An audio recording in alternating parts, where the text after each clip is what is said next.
সম্মানিত ভাইরা, আল্লাহ পাক রব্বুল আলামিন আদম আলাইহিস সালামকে সৃষ্টি করে জান্নাতের ভিতরে বসবাস করার জন্য দিলেন। আল্লাহ রাব্বুল আলামিন জান্নাতের ভিতরে আদম এবং হাওয়া আলাইহিস সালামকে জান্নাতের ভিতরে রেখে আল্লাহ রাব্বুল আলামিন বলেন, ইয়া আদম উসকুন আনতা ওয়া যাওজুকাল জান্নাহ। ও আদম, ও তোমার স্ত্রী, তোমরা উভয়ে জান্নাতের ভিতরে বসবাস করো। তোমরা কি দুজনে জান্নাতের ভিতরে বসবাস করো, আরাম আয়েশ করো, জান্নাতের নাজ নেয়ামত করো। কুলু ওয়াশরাবু, জান্নাতের ভিতরে যত রকমের নাজ নেয়ামত আছে সব নাজ নেয়ামত তোমাদের জন্য ভোগ করা আমি আল্লাহ হালাল করে দিয়েছি। সব কিছু তোমরা আরাম করো, সব কিছু ভোগ করো, যা খাইতে মন চায় তাই খাও। সব কি তোমাদের জন্য কি করা হয়েছে? সব কি করা হয়েছে? সব কিছু তোমাদের জন্য উজাড় করে দেওয়া হয়েছে। তোমরা এখানে আরামে কি বসবাস করো। তবে তোমাদের জন্য একটা সতর্কতা বানিয়ে আমি আল্লাহ দিয়ে রেখেছি, সেটা হচ্ছে লা তাকরাবা হাযিহিশ শাজারাতা ফাতাকুনা মিনাল যালিমিন।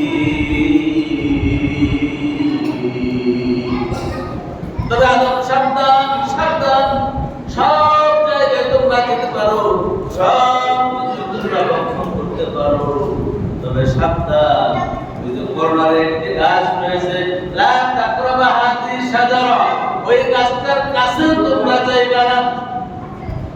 ওই একটা জায়গা তোমাদের জন্য নিষিদ্ধ করা হলো, ওই নিষিদ্ধ পল্লীটাকে তোমরা এড়িয়ে চলবা, আর সব জায়গায় তোমরা বিচরণ করবা, সব কিছু তোমরা ভক্ষণ করবা, সব কিছু তোমাদের জন্য বের করা হলো, জায়েজ করা হলো, শুধু একটা গাছের কাছে তোমরা যাইবা না। লা তাকরাবা হাযিহিশ শাজারা ফাতাকুনা মিনাল যালিমিন। সাবধান, সাবধান, যদি তোমরা ওই গাছের নিকটে যাও তাহলে তোমরা ক্ষতিগ্রস্ত হয়ে যাবে। ওই গাছের কাছে যদি তোমরা যাও তাহলে তোমরা কি ক্ষতিগ্রস্ত হবা, তোমাদের ক্ষতি হয়ে যাবে। খবরদার, সব জায়গায় যাও, সব কিছু ভোগ করো, শুধু ওই গাছের কাছে তোমরা যাবে না। আমার ভাইরা, আমার বন্ধুরা, আল্লাহ পাক রব্বুল আলামিন জান্নাত দান করে দিলে, সৃষ্টি করে জান্নাতের আগে হলো সব কিছু নাজ নেয়ামত দেওয়া হলো, শুধু বলা হলো একটা গাছের কাছে যাইতে নিষেধ করা হলো। এই গাছটাকে বলা হয় কি কন্দম বলি আমরা, ঠিক না? এই গাছটার কাছে যাইতে নিষেধ করছে, যাও মানে কি, মানে গেলে ওটা তোমরা খাইতে হবে, অতএব গাছে কি করবা না, যাইতে না। আমার ভাইরা, আমার বন্ধুরা, ইবলিস আমাদের প্রকাশ্য শত্রু, ইবলিস হচ্ছে আমাদের দুশমন। ইবলিসের দুশমনের কাজ কি? দুশমনি করা। দুশমনের কাজ কি? দুশমনি করা। আল্লাহ রাব্বুল আলামিন ইরশাদ করেন, ইন্নাহু লাকুম আদুউম মুবিন, শয়তান তোমাদের প্রকাশ্য দুশমন। খবরদার, শয়তানের মতো কৌশল করিও না। কিন্তু শয়তানের কাজ হচ্ছে শয়তানি করা, দুশমনের কাজ হচ্ছে দুশমনি করা। শয়তান যখন আল্লাহ সুবহানাহু ওয়া তাআলা আদম আলাইহিস সালাম এবং হাওয়া আলাইহিস সালামকে জান্নাতে রেখে তাদেরকে নাজ নেয়ামত দিলেন, শুধু তাই নয়, আল্লাহ রাব্বুল আলামিন আদম আলাইহিস সালামকে শ্রেষ্ঠত্ব দেখানোর জন্য, শ্রেষ্ঠ করার জন্য আল্লাহ রাব্বুল আলামিন জান্নাতের যত নাজ নেয়ামত আছে সকল নাজ নেয়ামতের নামগুলো আল্লাহ সুবহানাহু ওয়া তাআলা আদমকে শিখিয়ে দিলেন, কিন্তু ফেরেশতাদেরকে শেখানো হয় নাই। এবার আল্লাহ রাব্বুল আলামিন বলে, ফেরেশতাদেরকে বলে তোমরা এগুলোর নাম বলো। তাদেরকে তো নাম শেখানো হয় না, এদের তারা নাম বলতে পারে না। এবার আল্লাহ সুবহানাহু ওয়া তাআলা আদম আলাইহিস সালামকে বলে তুমি এগুলোর নাম বলো। আদম আলাইহিস সালাম সবগুলোর নাম বলে দিলেন। এরপর আল্লাহ সুবহানাহু ওয়া তাআলা বলেছেন, আদম আলাইহিস সালাম তোমাদের মধ্যে শ্রেষ্ঠ, তাদের তোমরা তাকে কি করো? সিজদা করে সম্মান দাও। তাকে চিন্তা করুন। সবাই চিন্তা করেছেন, কিন্তু ইল্লা ইবলিস, একমাত্র মিস্টার ইবলিস চিন্তা করে না। ইবলিস অহংকার করলো। অহংকার করার কারণে আল্লাহ রাব্বুল আলামিন ইবলিসকে জান্নাত থেকে বহিষ্কার করলেন, জান্নাত থেকে বিতাড়িত করলেন, জান্নাত থেকে তাকে মাহরুম করে দিলেন। এবার ইবলিস বলেন যে আদমের কারণে আমি জান্নাত থেকে মাহরুম হলাম, জান্নাত থেকে বিতাড়িত হলাম, ওই আদমকে আমি বহিষ্করণ না করা পর্যন্ত আমার শান্তি নাই। অবশ্যই আল্লাহ কসম করে বলে আমি আদম সন্তানকে জান্নাতে প্রবেশ করতে দেব না। ওদের ইবলিস কসম করে আমি আদম সন্তানকে জান্নাতে যেতে দিব না, আদমকেও জান্নাতে থাকতে দেব না। কসম করে সেই অনুযায়ী ইবলিস কাজ শুরু করে দিলেন। শয়তানি করে প্ররোচনা করে আদম এবং হাওয়া আলাইহিস সালামকে সেই গাছের নিকটে নিলেন এবং সেই বন্ধন খাওয়ালেন। খাওয়ানোর কারণে আল্লাহ রাব্বুল আলামিনের হুকুম অমান্য করার কারণে তাদের শরীরে যে জান্নাতের পোশাক ছিল, এই পোশাক তাদের শরীর থেকে খুলে গেল। খুলে যাওয়ার পরে আল্লাহ সুবহানাহু ওয়া তাআলা তাদেরকে জান্নাত থেকে বের করে দিলেন। বের করে দিয়ে দুইজনকে দুই জায়গায় আল্লাহ সুবহানাহু ওয়া তাআলা পাঠাইলেন। একজনকে সরজে আর একজনকে জেদ্দায় পাঠাইলেন। ছেলেরা তারা আল্লাহর কাছে প্রণাজানি শুরু করে দিলেন। 350 বছর তারা কি আল্লাহর কাছে প্রণাজানি বা কান্নাকাটি করেছেন, তওবা ইস্তিগফার করেছেন। কিন্তু ইবলিসের কাজ কি? শয়তানের কাজ শয়তানি করা, দুশমনের কাজ দুশমনি করা। দুশমন এবার কি হয়ে গেল? সাকসেস হয়ে গেল। আদম আলাইহিস সালামকে জান্নাত থেকে বের করে যখন সে বিতাড়িত হলো, এবার কি আদম আলাইহিস জান্নাত থেকে বিতাড়িত হলেন। তবে ব্যবধান হলো আদম আলাইহিস সালাম আল্লাহর কাছে ক্ষমা চেয়েছেন, আর ইবলিস কি ক্ষমা চায় নাই। ক্ষমা না চাওয়ার কারণে সে আর কোনোদিন জান্নাতে যেতে তো পারবেই না, জান্নাতে ফেরানো পাবে না। কিন্তু আমরা ভুল করার পরে তওবা করি, আল্লাহর কাছে ক্ষমা চাই। আল্লাহ আমাদেরকে বলেন ইন্নাহু হুয়াত তাওয়াবুর রহিম, নিশ্চয়ই ক্ষমাশীল এবং দয়ালু, আমি তোমাদেরকে মাফ করে জান্নাতবাসী করব। সুবহানাল্লাহ। আমার ভাইরা, আমার বন্ধুরা, এবার ইবলিস তো আমাদেরকে অর্থাৎ আমাদের আব্বা এবং আম্মাকে জান্নাত থেকে বহিষ্কার করলেন। শুধু তাই না, তাদের শরীরে যে জান্নাতের পোশাক ছিল, জান্নাতের পোশাকও কি তাদের কাছ থেকে ছুটে গেল। এবার আদম এবং হাওয়া আলাইহিস সালাম উলঙ্গ হয়ে গেল। তাহলে বুঝা গেল উলঙ্গ হওয়াটা হচ্ছে কিসের কাজ? শয়তানের কাজ। উলঙ্গ হওয়া কিসের কাজ? শয়তানের কাজ। আর শালীন পোশাক পরা কিসের কাজ? মুমিনের কাজ। শালীন পোশাক পরা মুমিনের কাজ, অশালীন পোশাক পরা শয়তানের কাজ। এখন কিছু কিছু লোক আন্দোলন করে অশালীন পোশাক পরানোর জন্য। আমাদের দেশে আন্দোলন হয় না? হয় কি না? আমাদের দেশেও হয়, বিভিন্ন দেশেও হয়। পশ্চিমারা যেরকম উলঙ্গ পানা পোশাক করে চলে, এরকম আমাদের দেশেও নারীবাদী যারা আছে তারা আন্দোলন করে এরকম কি শালীন পোশাক, অর্থাৎ শর্ট ড্রেস, শর্ট পোশাক পরে তারা রাস্তায় ঘুরবে। এই আন্দোলন তারা করে। তাদের এটা কিসের আন্দোলন? শয়তানের আন্দোলন। কারণ শয়তান কি করেছে? চক্রান্ত করে আদম এবং হাওয়া আলাইহিস সালামের পোশাক খুলে দিয়েছিল।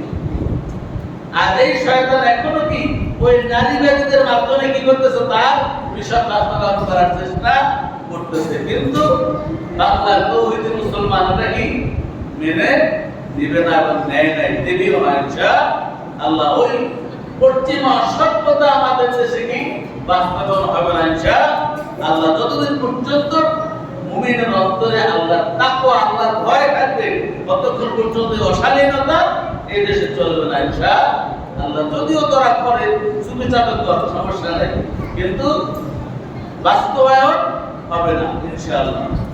সম্মানিত ভাই, তাহলে শয়তানের কাজ হচ্ছে শয়তানি করা। শয়তানি করে কি করছে? আদম এবং হাওয়া আলাইহিসসালামকে জান্নাত থেকে বের করলেন এবং তাদেরকে গোলাম করে দিলেন। এরপরে তারা পৃথিবীর দেশে প্রথমে পাতা দিয়ে তাদের লজ্জাস্থান নিবারণ করেছে। এরপরে পোশাক পরিচ্ছদের ব্যবস্থা হয়েছে, আল্লাহ সিস্টেম করে দিয়েছেন, সেই সিস্টেম অনুযায়ী আজকে আমরা কি পোশাক পরিচ্ছদ ব্যবহার করতেছি। তাহলে শারীরিক পোশাক ব্যবহার করা মুমিনের আলামত, অশালীন পোশাক ব্যবহার করা কি শয়তানের আলামত। তাহলে অশালীন পোশাক থেকে আমরা নিজেদেরকে হেফাজত করবো ইনশাআল্লাহ। সম্মানিত ভাইরা, এবার আদম এবং হাওয়া আলাইহিস সালাম পৃথিবীতে কান্নাকাটি শুরু করে দিলেন। আয় আল্লাহ, রব্বানা, আয় আমার রব, আয় আমার প্রভু, জলামনা, আমরা জুলুম করেছি, আমরা জুলুম করেছি, আমরা ক্ষতিগ্রস্ত হয়েছি। ওয়াইলাম তাগফির লানা, আয় আল্লাহ তুমি আমাদেরকে ক্ষমা করো, আমাদেরকে maaf করো। লানাকুনান্না মিনাল খাসিরিন, আয় আল্লাহ তুমি যদি আমাদেরকে maaf না করো তাহলে আমরা ক্ষতিগ্রস্ত হয়ে যাব, আমরা ধ্বংস হয়ে যাব। ইবলিস ভুল করেছে। ইবলিস ভুল করার পরে কি বলছে যে আমি আদমের চেয়ে কি শ্রেষ্ঠ। আদম হচ্ছে মাটির তৈরি, আমি হয়ে গেলাম আগুনের তৈরি। আগুনের ধর্ম উপরের দিকে যায় আর মাটির ধর্ম নিচের দিকে যায়। অর্থাৎ আগুনের সম্মান বেশি, মাটির সম্মান কম। আমি আদমকে সিজদা করি নাই, এটা কি আমার আমি রাইট আছে। আর এই যুক্তি দেখানোর কারণে আল্লাহ ইবলিসকে কি হালাক করে দিয়েছে, ধ্বংস করে দিয়েছে। আর আদম আলাইহিস সালাম ভুল করেছেন, সে আল্লাহর কাছে তওবা করেছে, রব্বানা যালামনা আনফুসানা ওয়া ইল্লাম তাগফির লানা ওয়া তারহামনা লানাকুনান্না মিনাল খাসিরিন। আয় আল্লাহ, আমি ভুল করে ফেলেছি, নিজের উপরে জুলুম করেছি, নফসের উপরে জুলুম করেছি, আপনি আমাকে ক্ষমা করেন, না হলে আমি শেষ, ক্ষতিগ্রস্ত হয়ে যাব।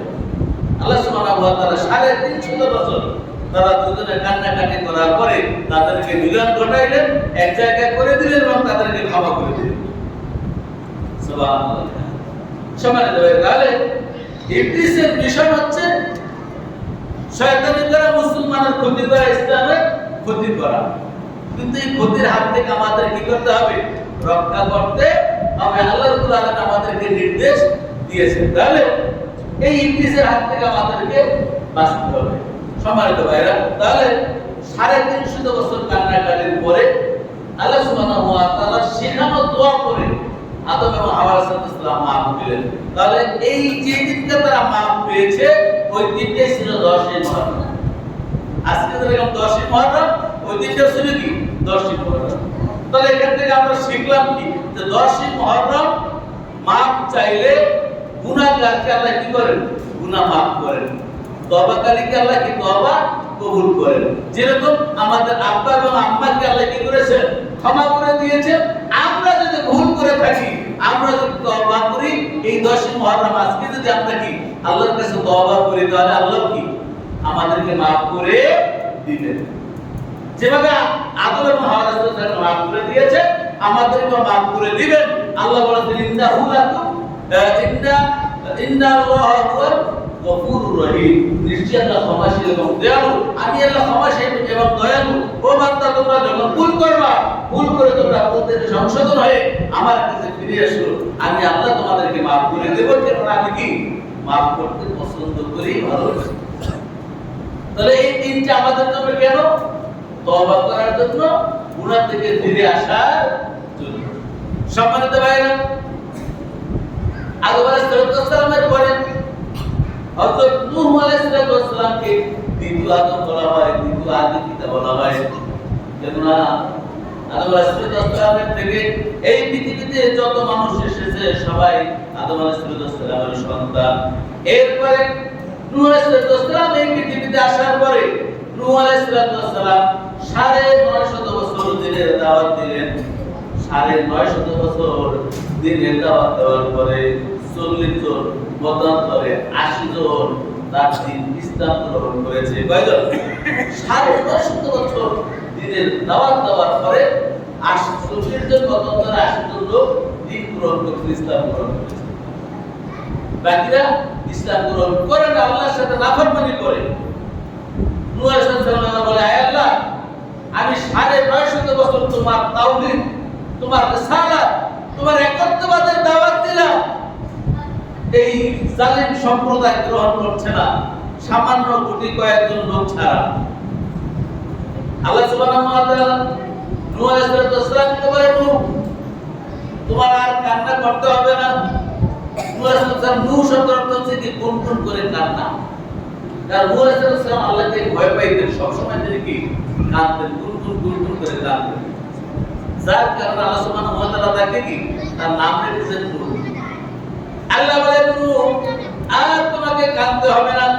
যে জাতি তাওহীদ মানে না, রিসালাত মানে না, আল্লাহকে বিশ্বাস করে না, স্রষ্টাকে মানে না, এই জাতিকে দুনিয়াতে আমি আর রাখবো না, এই জাতিকে আমি ধ্বংস করে দেব।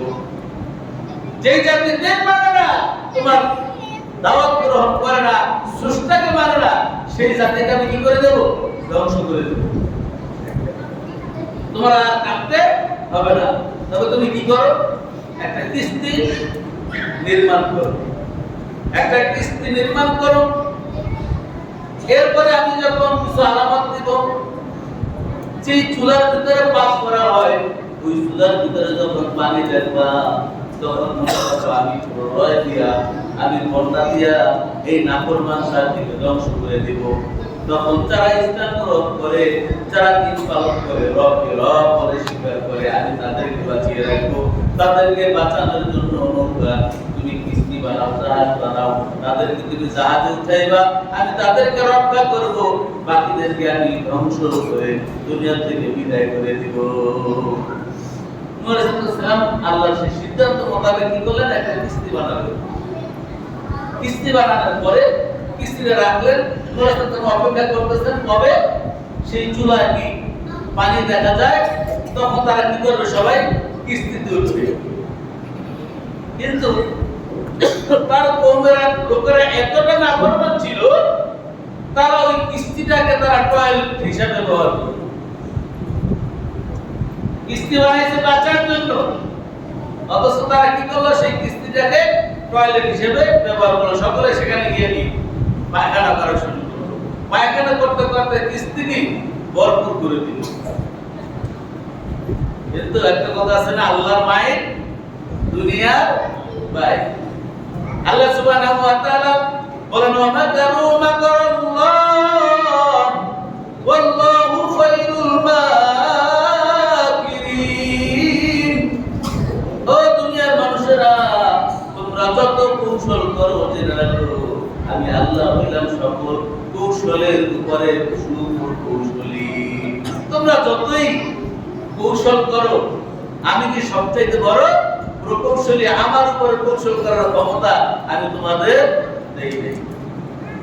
এবার আল্লাহ সুবহানাহু ওয়া তাআলা নবী নূহ আলাইহিস সালাম আল্লাহকে বলে, রব্বুল আলামিন, তুমি আমাকে কিস্তি বানাইতে বললা, আমি কিস্তি বানাইলাম, কিন্তু কিস্তিতে তো ওরা পায়খানা করে খরচ করে দিয়েছে। এখন এই কিস্তি দিয়ে কি হবে? কেন তুমি ধৈর্য ধরো, দেখো কি হয়। যারা কিস্তিকে পায়খানা দিয়ে ভরপুর করছে, ওরাই এই কিস্তি দিয়ে করবে পরিষ্কার করবে। এবার নূহ আলাইহিস সালামের সমাজে একটি বৃদ্ধ মহিলা ছিল, বয়স্ক মহিলা ছিল। ওই মহিলা চোখে দেখে না ঠিক মতো। সকল মানুষ ওই কিস্তিতে পায়খানা করত, আর মানুষকে বলতো পায়খানা করার জন্য যে তোরা যদি এখানে পায়খানা করো, তোরা অনেক পুণ্য পাবি, অনেক নেকি পাবি, না হলে কি তোকে ধ্বংস করে দেওয়া হবে। এরকম কি তারা প্রবাদ ছড়াই দিল সমাজে। এখন ওই পুরি চিন্তা করে, আমি সবাই তো পায়খানা করেন, আমি পুরি মানুষ, আমি তো যাইতে পারি কেন? তারপর তো একদিন অন্তত যাওয়া দরকার। যদি না যাই তাহলে তো কি ভগবানের আশীর্বাদ থেকে কি নিরাশ হয়ে যাবে। এজন্য এই পুরি খুব কষ্ট করে কোন লোকের সাহায্য নিয়ে সেখানে গেছে পায়খানা করার জন্য। কিন্তু পায়খানা করতে যখন গিয়া কিনারে বসছে, আল্লাহর কুদরত তাকে ফেরেশতা দ্বারা ধাক্কা দিয়ে তারা দাঁড়াই দিল পায়খানার ভিতরে। এইবার সে পায়খানার ভিতরে গিয়ে হাবুডু খেয়ে লইয়া উঠছে। আল্লাহ সুবহানাহু ওয়া তাআলা এবার তারা কি 16 বছরের যুবতী বানাই দিয়েছে, 24 মান বানাই দিয়েছে। অন সেবে দেখে তো তার সুন্দরী মহিলা হয়ে গেছে। এবার যখন সে নিচে আসলো, তাকে যারা নিয়ে আসছে সেটা আইনি বললো কি আর আসলো কি। এবার সে প্রচার করে দিল সারা এলাকায়, সকল মানুষ দেখে তার চুপ। এবার তারা কি করলো, যারা পায়খানা করছে এরা এখান থেকে কূপ নেওয়া শুরু করলো। এই পায়খানা করা কি কেউ বাটিতে কেউ বোতলে এরকম নিতে নিতে একদম পরিষ্কার দুইয়া, যারা পায়খানা করছে তারাই কি আবার এটাকে পরিষ্কার করে সাফ করছে। এবার বলেছিল আল্লাহ তোমার কুদরত বোঝা বড় দুষ্কর, সবাই তোমার কুদরত বুঝবে না রে আল্লাহ। এরপরে আল্লাহ সুবহানাহু ওয়া তাআলা বন্যার আলামত দিয়ে দিলেন, চুলার ভিতরে পানি দেখা যাচ্ছে। চুলার ভিতরে যখন পানি দেখা যাচ্ছে, এবার নূহ আলাইহিস সালাম সকলকে নিয়ে কিস্তিতে উঠে গেলেন। কিস্তিতে উঠানোর পরে প্রবল বন্যা শুরু হয়ে গেল। বন্যা যখন শুরু হলো তখন চতুর্দিকে পানি আর পানি পানি থই থই করে। কিন্তু নূহ আলাইহিস সালামের একটা সন্তান ছিল, তার নাম ছিল কেনান।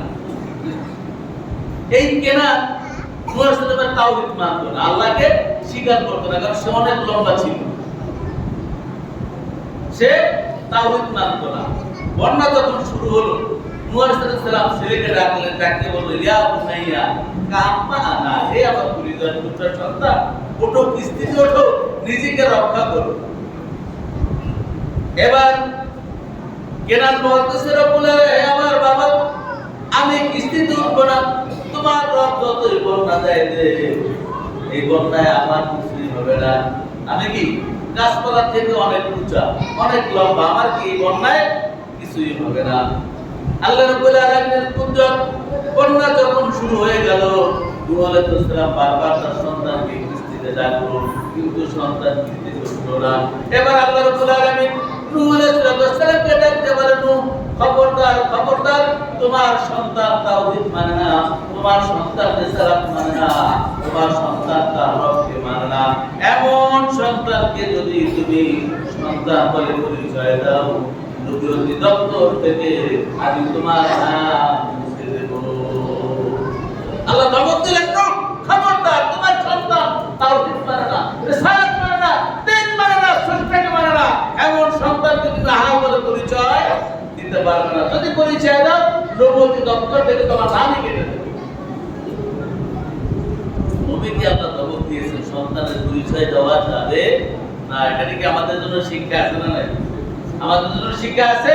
আমার সন্তান যদি আল্লাহকে না মানে, দিন না মানে, রোজা রাখে না, নামাজ পড়ে না, এমন সন্তানকে সন্তান বলে পরিচয় দেওয়া যাবে না। শিক্ষা আছে না নাই? শিক্ষা আছে, কিন্তু আমরা গ্রহণ করি না। সন্তান যদি রাষ্ট্রের বিরুদ্ধে কথা বলে, সন্তান যদি সরকারের বিরুদ্ধে কথা বলে, সন্তানকে আমরা প্রহার করি, সন্তানকে ত্যায্য করে দেই, সন্তানকে বালিছাড়া করে দেই। কেননা সরকার তার বিরুদ্ধে করে, সরকার মামলা করবে, মামলা করে ওকে জেলে দেবে, পাশাপাশি আমরাও কি মা বাবা হিসেবে আমাদের উপরেও কি টর্চার আসবে। এই ভয়ের কারণে সন্তানের পরিচয় দেয় না, ঠিক কিনা বলেন?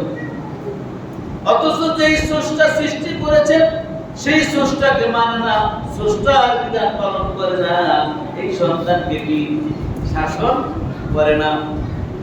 আছে না? অনেক বাবা মা আছে, সন্তানকে কি নামাজ, বাবা নামাজ পড়ে, সন্তান নামাজ পড়ে না, কিন্তু বাধা দেয় না। বাবা রোজা রাখে, দিন পালন করে, সন্তান মদ খায়, গাঁজা খায়, বাবা বাধা দেয় না। কিয়ামতের ময়দানে এই সন্তান জাহান্নামে যাওয়ার কারণ। এজন্য আল্লাহ সুবহানাহু ওয়া তাআলা নূহকে বলেন, খবরদার নূহ, তোমার সন্তান তাওহীদ মানে না, এমন সন্তানকে তুমি সন্তান বলে যদি পরিচয় দাও, নবী দপ্তর থেকে আমি তোমার নাম কেটে দেব। এবার নূহ আলাইহিস সালাম কমে গেলেন, বন্যা শুরু হয়ে গেল। বন্যা শুরু হয়ে গেল, এবার কিনা ইঁদুরের মতন হাবুডুবু খাইতে খাইতে দুনিয়া থেকে বিদায় হয়ে গেল। সকল গাছ থেকে নাকি দুনিয়া থেকে বিদায় হয়ে গেল। যেই কয়জন ঈমান এনেছিল শুধু তাদেরকেই আল্লাহ কি রক্ষা করলেন। এজন্য আদম আলাইহিস সালামকে দ্বিতীয় আদম বলা হয়, কারণ তার মাধ্যমে আবার কি জাতি আবার হয়েছে। এই নূহ আলাইহিস সালামকে যেদিন আল্লাহ রাব্বুল আলামিন এই বিপদ থেকে রক্ষা করলেন, এই বন্যা থেকে রক্ষা করলেন, ওই দিনটাও ছিল 10 মুহররম। শুধু তাই নয়, গত শুক্রবার বলেছিলাম হযরত মুসা সাল্লামকে যেদিন রক্ষা করেছিলেন আর সেটা আসলে কি এই 10ই মুহররম। আবার কিয়ামতের দিন সংঘটিত হবে সেদিনও হবে কি 10ই মুহররম। এজন্য 10ই মুহররমের মহত্ব গুরুত্ব অপরিসীম। এজন্য এই 10ই মুহররম এটা আমাদের জন্য একটা নিয়ামত। এই নিয়ামতে আমাদের আল্লাহ সুবহানাহু ওয়া তাআলার কাছে আমাদের তওবা ইস্তেগফার করে পিছনের গুনাহের জন্য তওবা ইস্তেগফার করতে হবে, সামনের দিনগুলি যাতে ভালো আমল করা যায়। এইজন্য আল্লাহ সুবহানাহু ওয়া তাআলার কাছে ফরিয়াদ করা দরকার আছে না নাই? সময় শেষ হয়ে গেছে। আল্লাহ সুবহানাহু ওয়া তাআলা আমাদেরকে এই 10ই মুহররমের আরেকটা বিশেষ যে ঘটনা ছিল উল্লেখযোগ্য হুসাইন রাদিয়াল্লাহু তাআলার শাহাদাত, এটা বলতে পারলাম না। আল্লাহ সুবহানাহু ওয়া তাআলা আমরা সকলে জানি এই 10ই মুহররম হুসাইন রাদিয়াল্লাহু তাআলা এই দিনকে বিজয়ী করার জন্য, দিনকে এই সমাজে প্রতিষ্ঠা করার জন্য সব পরিবার নিজের জীবনকে কি করেছেন? বিলীন করে দিয়েছেন। এই দিনকে সবচেয়ে বেশি প্রাধান্য দিয়েছেন জীবনের চাইতে। এই দিনকে আমাদের কি জীবনের চাইতে বেশি প্রাধান্য দেওয়া দরকার আছে না? অবশ্যই আছে।